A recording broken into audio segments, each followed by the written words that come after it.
Good morning, everyone. Welcome to day 3. This is the morning plenary session. We have a very distinguished panel of speakers today addressing broadly a fairly important thing that's going on in the country at this point in time, which is the 15th Finance Commission. The Finance Commission, as many of you would know, is a constituently independent body which decides on how the practice of fiscal federalism in our country is actually conducted, and that involves a whole range of different issues, aspects, and all of them very relevant to public policy. So the panel here would be addressing many of these aspects from an economics, politics, and legal background, and this panel is anchored by Dr. Govinda. As many of you would know, Dr. Govinda was a member of the 14th Finance Commission, which is the earlier Finance Commission, which has been in the news from very much the time that it released its report. And the 15th Finance Commission, in some sense, is in the shadow of many of the recommendations of the 14th Finance Commission. So I think it's a really important sort of panel to be looking at the terms of reference for the 15th Finance Commission. Dr. Govinda is Professor Emeritus at the National Institute of Public Finance and Policy. He was earlier the Director of the National Institute of Public Finance and Policy and is currently on the Board of Advisors for the Center for Public Policy at Bangalore. And so we are grateful that we see him quite frequently. He has been a past director at the Institute of Social Economic Change in Bangalore. He's been a fellow of the Research School of Pacific and Asian Studies in the Australian National University in Australia. He has been looking at a whole range of sectors of the economy and how public finance has been influencing that. It's a long body of work, and I think it's a very distinguished body of work which informs how India has been practicing fiscal federalism. And so he is going to be anchoring this session, and with that I'd just like to hand over proceedings to Dr. Govinda to set the agenda and introduce the remaining panelists. Thank you, Arora, for that very generous introduction. Good morning, everyone. The issue of union-state relations in general and the terms of reference of the 15th Finance Commission in particular is very, very relevant at this time. 15th Finance Commission has been appointed, and then there has been a lot of discussion, and very recently there was a panel where the Chief Economic Advisor and the Director of Business Standard, Nehru, they had a discussion in Bombay. If the Chief Economic Advisor were to deal with the whole issue, assuming that he is anchoring the first Finance Commission, how would he go about? And of course, Chief Economic Advisor forgot that we have a constitution in this country. And he forgot that there is a certain history to this country, and then went about doing this. Pinaki wrote an interesting redonder to that. Quite apart from that, let me very briefly say about the broad issues of union-state relations. It's natural in most federal countries that by and large the macroeconomic stabilization and redistribution is predominantly a central function. At the subnational level, you can't really have a macroeconomic stabilization. And if you do the poverty alleviation merely at the subnational level, what happens is that all the poor would congregate in places where there is a very active poverty alleviation, and the rich, and all the government would prefer to have rich people rather than poor people. So financing for poverty alleviation has to come from the center, but the implementation could be done at the state level. But broadly, macroeconomic stabilization and redistribution is a central function, predominantly. And in that sense of the term, all broad-based taxes, borrowing powers, and the whole lot of panelists go to the center. But at the same time, the subnational government, particularly states in our country, have substantial spending powers. They have to look after the education, healthcare, water supply and sanitation, urban development, and a number of, and being closer to the people, they have much more expenditure things. So there is an asymmetry in the allocation of finances and functions. And the founding fathers of the Constitution recognized this, and then they decided that there should be a body which is neutral between the Union and the states. And this body should not be appointed by the Government of India. There was a lot of discussion in the Constituent Assembly debates on how exactly this should be done. And finally they said that it should be an expert body, it should be a neutral body, and it should have sufficient powers to go about this thing. But then it will be appointed by the President of the country, not the Prime Minister of the country.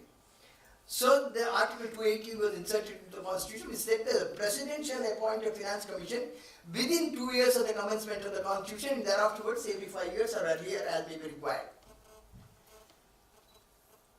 And it also laid down that the Finance Commission, since the broad-based taxes go to the center and the expenditures have to go to the states, share of the taxes collected by the center should go to the states. So this commission will decide the principles for the determining the shares of the shares between the states and the individual shares thereof.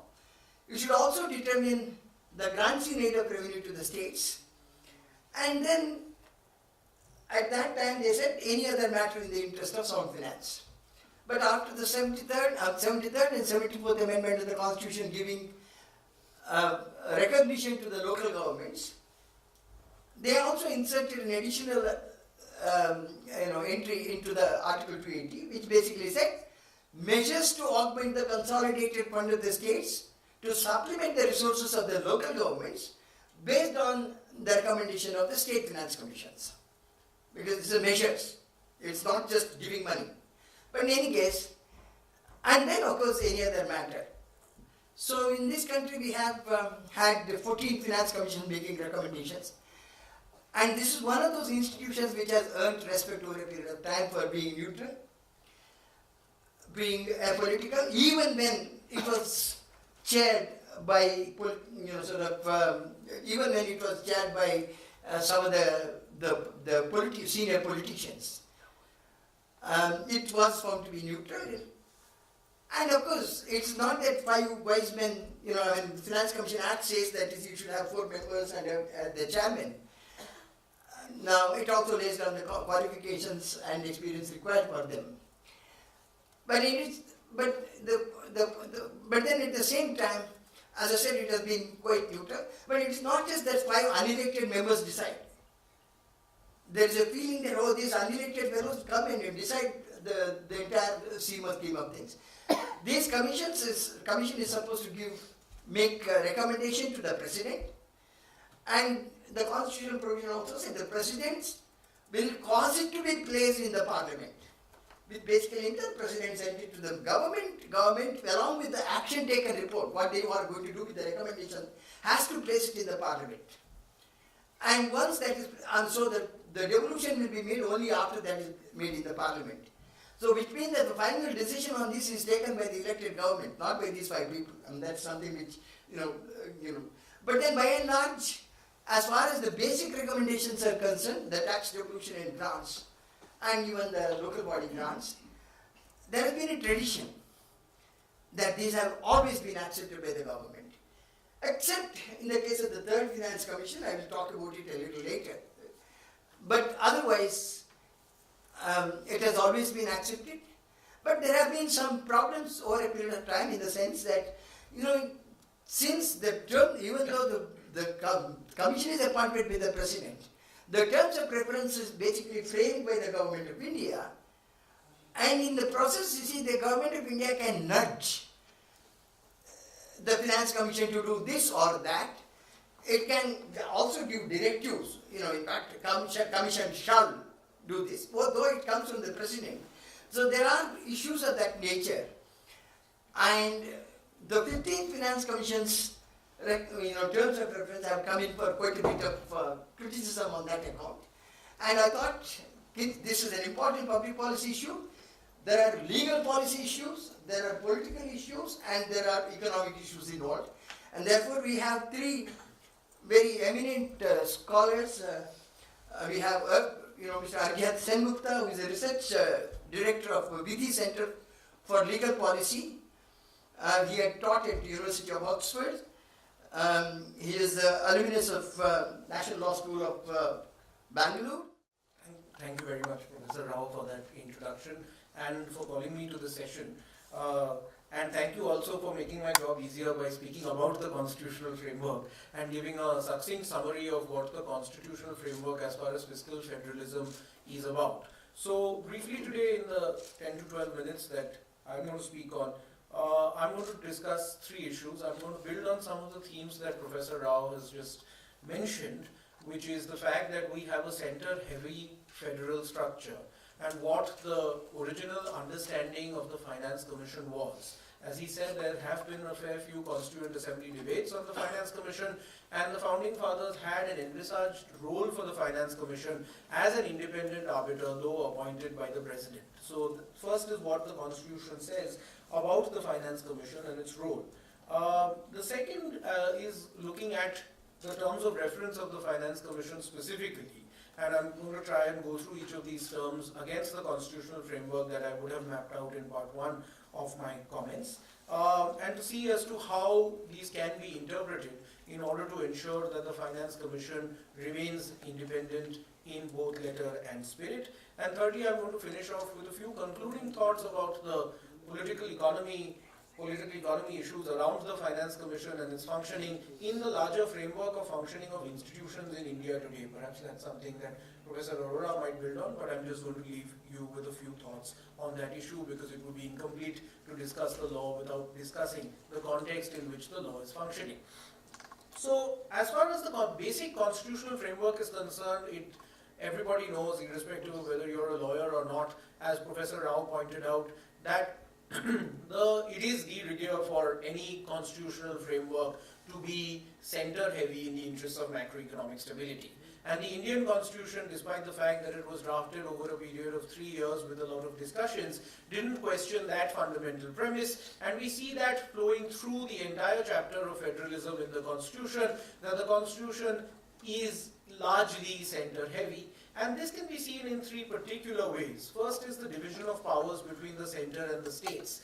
See that in the division of powers in the center and the states, which is Article 246 of the Constitution read with the 7th schedule, you find that key aspects of governance of the country are placed in the central list. Second, that all residuary powers, that is, which is not specified in any of these lists, belong to the center.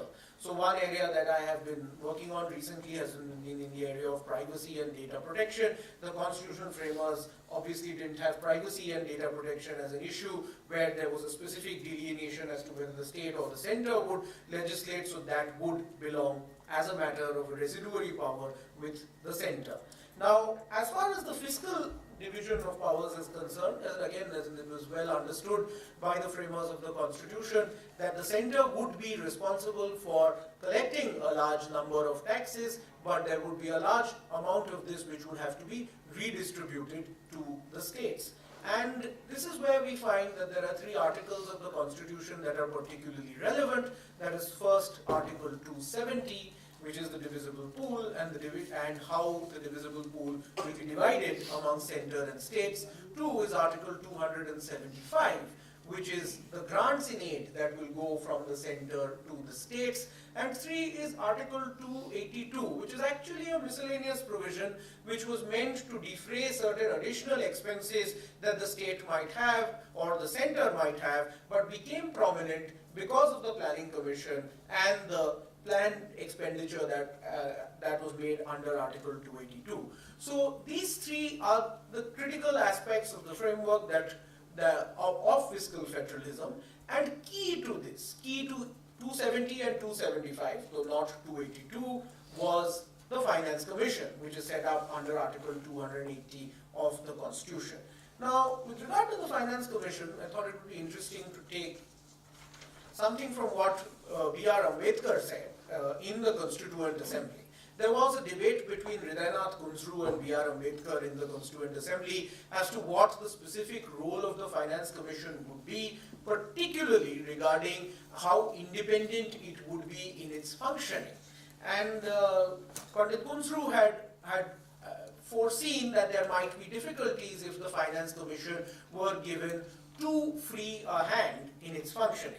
So Ambedkar, in response to that, and I'm quoting, said, "I quite appreciate Kunzru's point of view that if this was left to be decided by the President on the recommendations of the Finance Commission, the hands of the President may be so tied that he may have to yield to the recommendations of the Finance Commission or to the clamor that may be made by the provinces, with the result that he may be forced to do injury in the central finances. I share his feelings that the centre should be made as independent as one can make it, so far as finance is concerned, because in my mind there can be no doubt that we must not do anything in the constitution which would jeopardize either the political or the financial existence of the central government. But there is also the other side of the matter.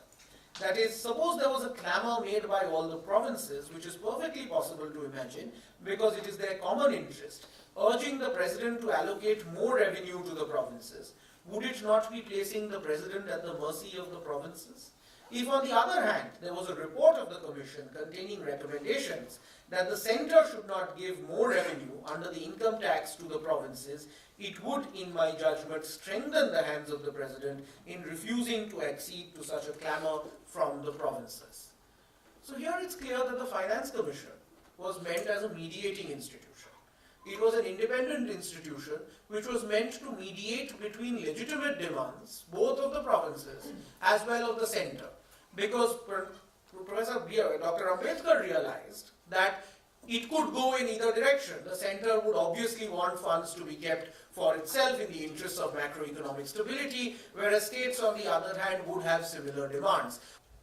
Thank you, Professor Govinda, and thanks to the organizers, to IIM Bangalore, and all those who are involved in the Center for Public Policy for having included me in this exercise, in this panel on the 15th Finance Commission.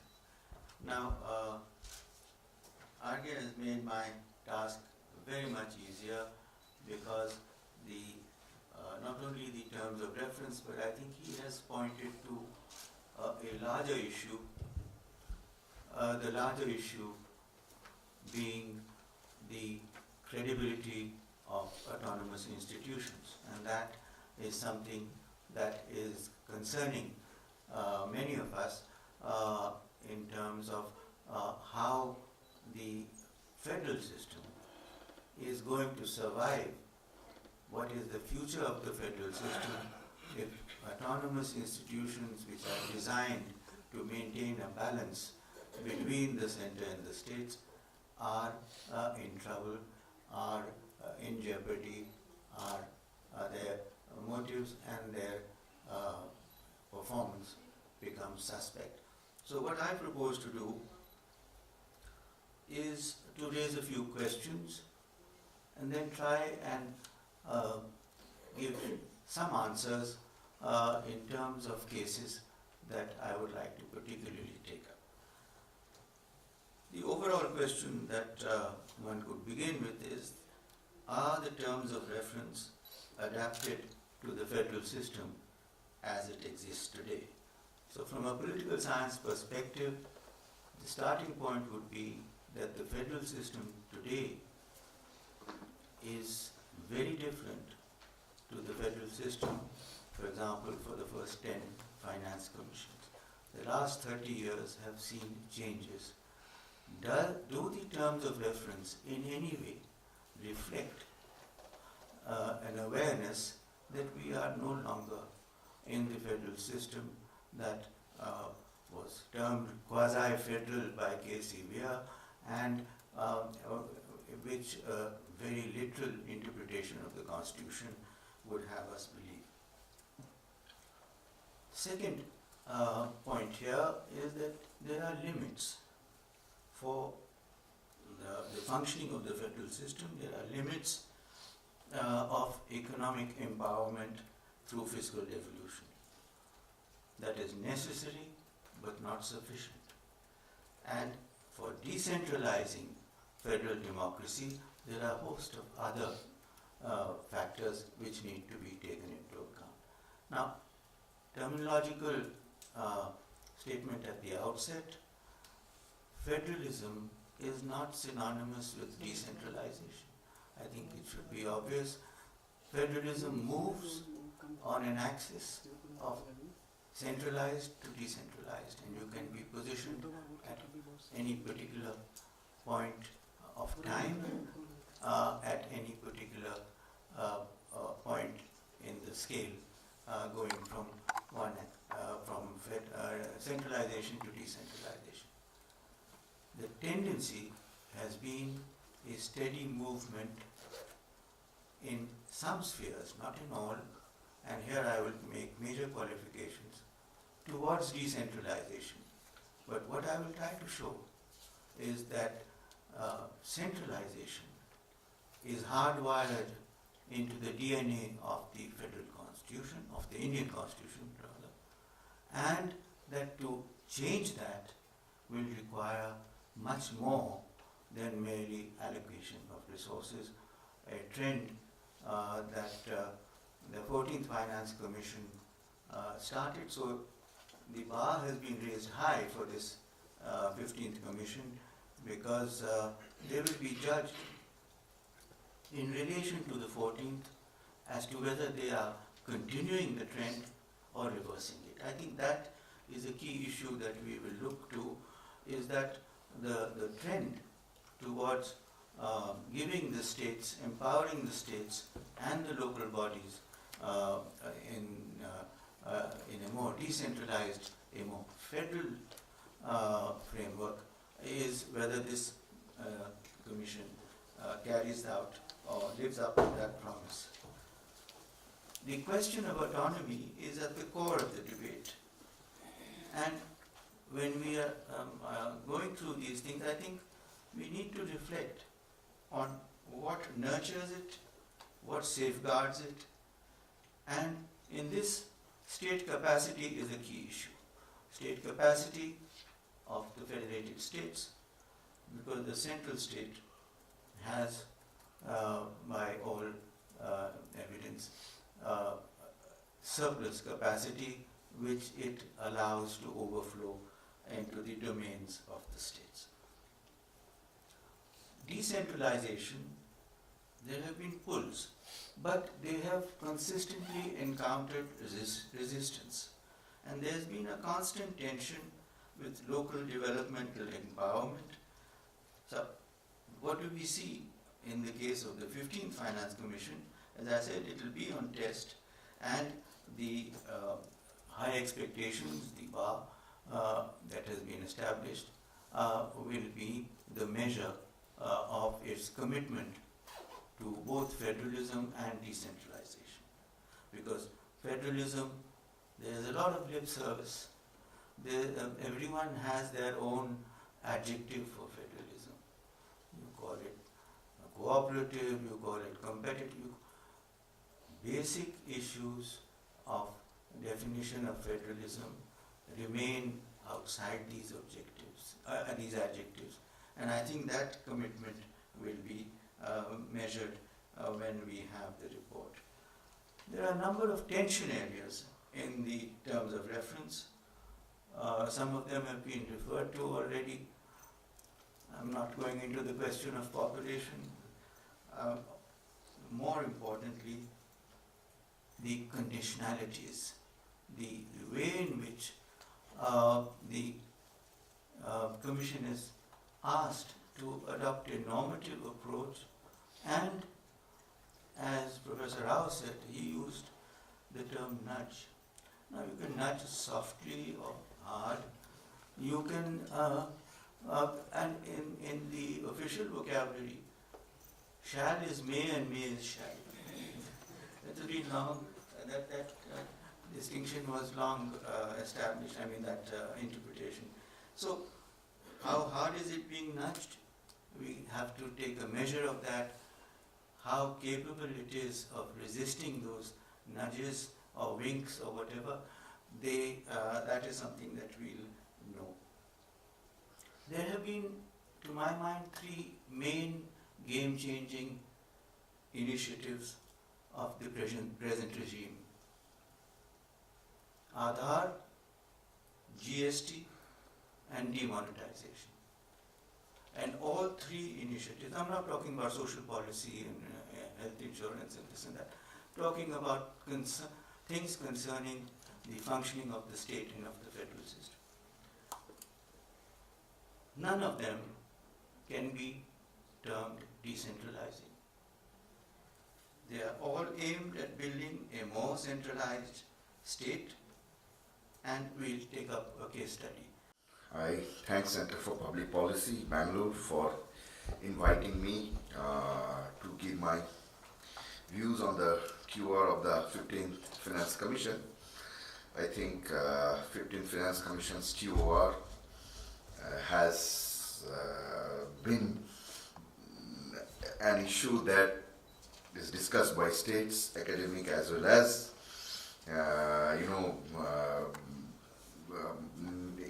as well as the policymakers themselves, because some of the states have given a joint memorandum to the president to change some of the terms of the some of the contentious issues in the TOR.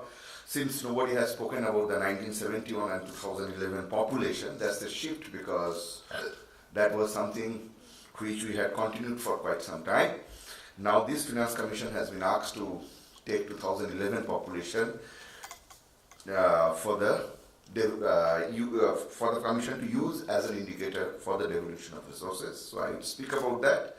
Then I will also talk about some of the issues related to the conditional transfers that last two speakers have mentioned, and also we'll talk about some of the issues in the TOR which actually has implications for access to debt by the states, and how it is going to play out if Commission takes a particular stance, whether this or that. That's a different issue, but I'll try to restrict my comments in these 3-4 issues.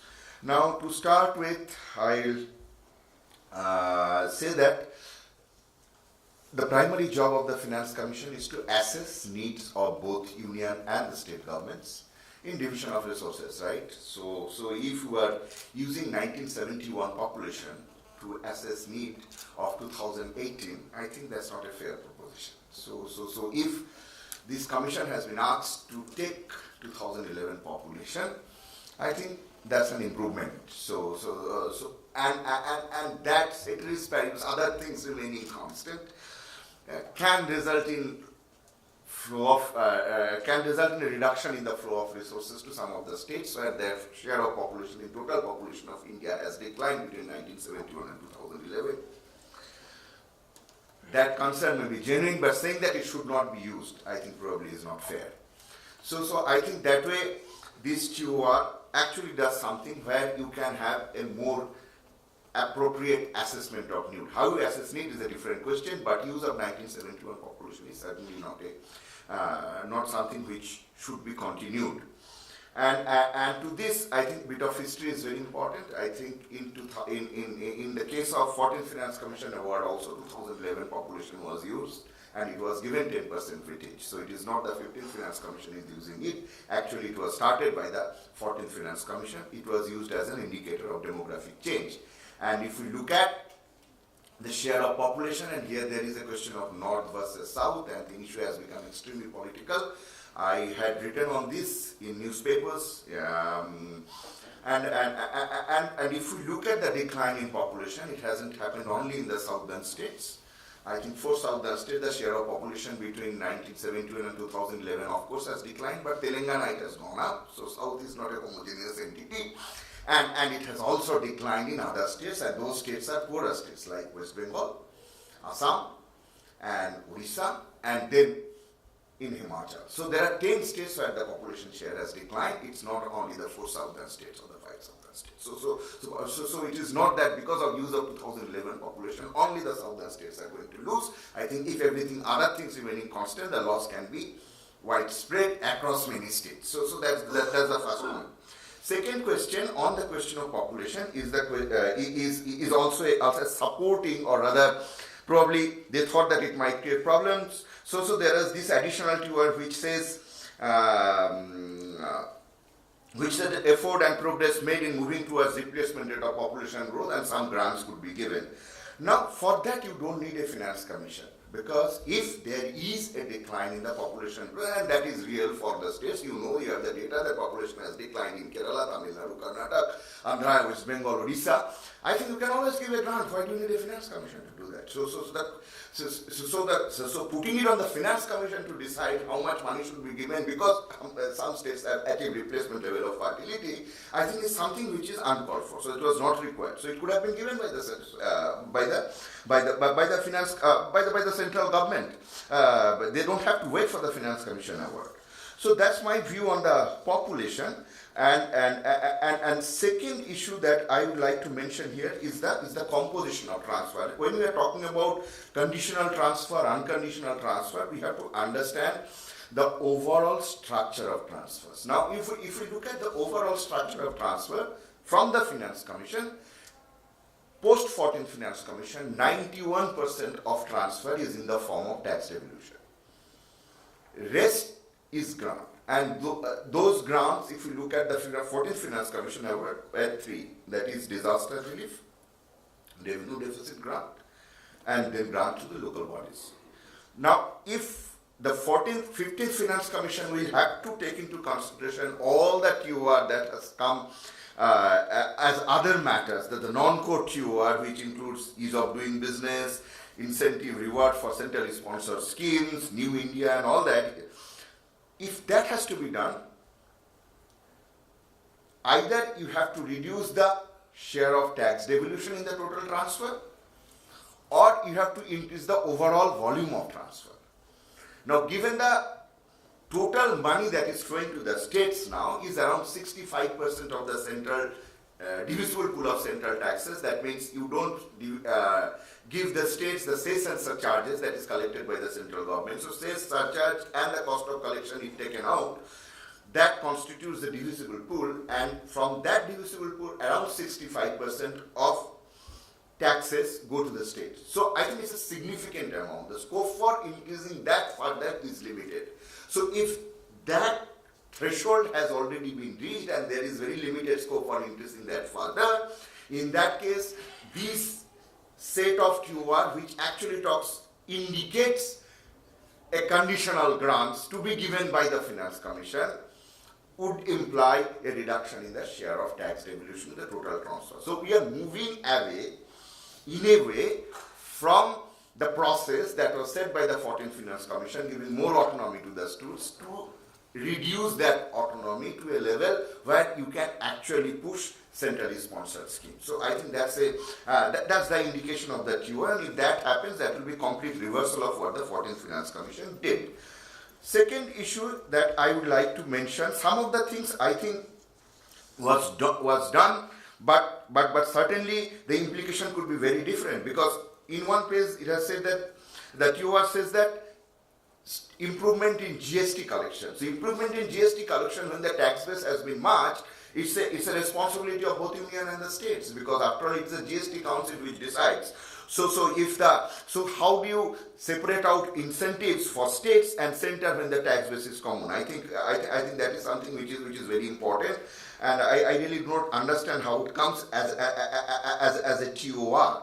Now and on the revenue deficit grant, I think that is part of the core TOR, where there has been an introduction that whether revenue deficit grant should be given or not.